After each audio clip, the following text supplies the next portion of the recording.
అమరవీరుల స్తూపం దగ్గర మరి శాంతియుతంగా చట్టానికి లోబడి చట్టబద్ధంగా రాజ్యాంగానికి లోబడి మేము మోతీలాల్ నాయక్ గారు మరి గత 6 రోజుల నుంచి నిరాహార దీక్ష చేస్తూ ఉంటే అతనికి సంఘీభావం తెలపడానికి ఈ రోజు మరి అమరవీరుల స్తూపం దగ్గర అతనికి మద్దతు తెలపడానికి మేము నిరసన కార్యక్రమాన్ని తీసుకున్నాం.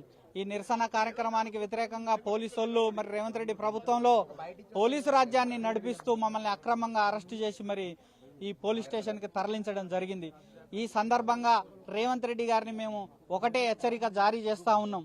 మీరు నిరుద్యోగుల ఓట్లేసుకొని మరి గద్దెనెక్కి నిరుద్యోగులనే తుంగలో దొక్కుతా ఉన్నారు. ఈ రోజు మా డిమాండ్లు ఏంటి అంటే మీరు తక్షణమే మెగా డిఎస్సిని ప్రకటించండి. 25,000 ఉద్యోగాలను పెంచి ఈ డిఎస్సిని పోస్ట్ పోన్ చేసి మరి మీరు 25,000తోని కొత్త నోటిఫికేషన్ ని రిలీజ్ చేయాలని చెప్పి మేము కోరుతా ఉన్నాం. అదేవిధంగా గ్రూప్ 1లో 1:50 కాకుండా 1:100 రేషియోలో మరి మెయిన్స్ కు మీరు తీసుకోవాలని చెప్పి డిమాండ్ చేస్తా ఉన్నాం. అదేవిధంగా మరి గ్రూప్ 2లో 2,000 పోస్టులను పెంచాలని, గ్రూప్ 3లో 3,000 పోస్టులు పెంచాలని చెప్పి మేము డిమాండ్ చేస్తా ఉన్నాం. మా డిమాండ్లకు గనక మీరు తలగకుంటే మరి తెలంగాణలో ఉన్నటువంటి నిరుద్యోగులందరినీ మరి ఏకం చేసి మరి మీ గద్దెని దించడానికి మేము ప్రయత్నిస్తామని చెప్పి మేము డిమాండ్ చేస్తా ఉన్నాం.